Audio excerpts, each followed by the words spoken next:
चांद पर भारत को क्या मिलेगा, चांद पर पहुंचना भारत के लिए कैसे गेम चेंजर साबित होगा, ये सब कुछ आप जानना चाहेंगे ना। थोड़ी हमने भी तैयारी की है। 1958 से 2023 तक Bharat, America, Russia, China, European Union, Israel, इन सभी ने अपने अपने मून मिशन उतारे। लगभग पूरी दुनिया में आप जानते हैं 111 मून मिशन अभी तक गए हैं, लेकिन इनमें से 60 से ज़्यादा फेल हो गए।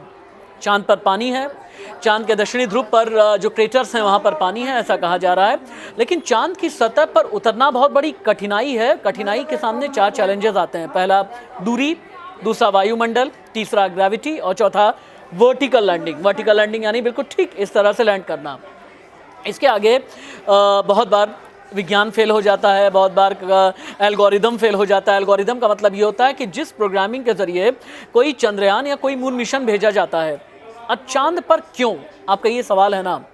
चांद को लेकर के अलग अलग जानकारी अभी तक आई है कि चांद पर कीमती धातु है, चांद पर यूरेनियम है, टाइटेनियम है, प्लैटिनम है, गोल्ड है। ऐसी कीमती धातु चांद पर है। चांद पर अगर पानी है तो फिर इंसानी बस्ती भी बस जाएगी। अमेरिका ने तो हालांकि 2026 तक आर्टेमिस 2 अपने मून मिशन के जरिए चांद पर एस्ट्रोनॉट भेजने की भी तैयारी कर रखी है और इस पर काम भी किया जा रहा है। हालांकि चंद्रयान 3 जो है वो साउथ पोल पर उतरने वाला पूरी दुनिया का पहला मून मिशन होने जा रहा है। अब अगर दक्षिणी ध्रुव पर उतरने का मतलब ये होता है कि दक्षिणी ध्रुव पर आज तक किसी भी मून मिशन को भेजा नहीं गया। वजह इसकी यह है कि दक्षिणी ध्रुव पर जो तापमान है -200 डिग्री से भी कम होता है, यानी वहाँ पर सूरज की रोशनी सालों साल तक पहुँच नहीं पाती है।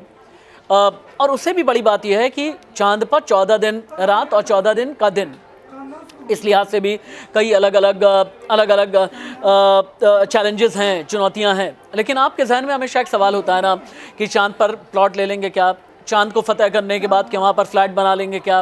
दरअसल इसके पीछे समझने के लिए आपको 1967 का एक आउटर स्पेस समझौता यानी आउटर स्पेस ट्रीटी को समझना बेहद ज़रूरी है। ये समझौता क्या है? अंतरिक्ष के किसी भी हिस्से पर कोई देश दावा नहीं कर सकता।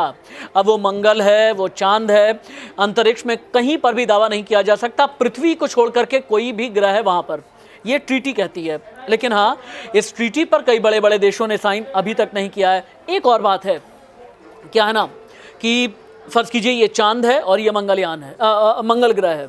मंगल, चांद, इनके बीच की जो लोकेशन है अंतरिक्ष में, ये चांद की है, यानी मंगल और पृथ्वी के बीच में चांद। और अगर इस चांद पर कोई स्पेस स्टेशन बन जाता है, स्पेस स्टेशन के ज़रिए फिर मंगल तक पहुंचना बहुत ज़्यादा आसान हो जाएगा। ये भी भारत का आगे आने वाले वक्त में ख्वाब है। हालांकि आखिरी के समय, जैसा आप जानते हैं, आपने सुना भी है, 15-17 मिनट बहुत ज़्यादा मोमेंट ऑफ टेरर कहा जाता है, मिनट्स ऑफ टेरर उन्हें कहा जाता है। लेकिन सबसे ज़्यादा जो बड़ा मुश्किल सवाल है वो ये कि चंद्रयान पर यानी रोवर और लैंडर पर सिग्नल कैसे जाएगा, वहाँ से सिग्नल कैसे आएगा। इस प्रोसेस में 2.5 सेकंड का फ़र्क होता है। यानी अगर तुरंत कोई भी सिग्नल भेजा जाए धरती से रोवर या लैंडर तक तो 2.5 सेकंड का फ़र्क आ जाएगा। 2.5 सेकंड के इस फ़र्क को ही पूरा करने के लिए प्रोग्रामिंग ऐसे की जाती है कि यहाँ से कोई सिग्नल भेजा जाए और वहाँ से चंद्रयान के ये हिस्से जो हैं, लैंडर और रोवर, अपना काम करते रहें। हालाँकि चांद की सतह अभी भी अपने आप में रहस्य है। इस रहस्य से एक एक करके पर्दा उठने वाला है। नमस्ते।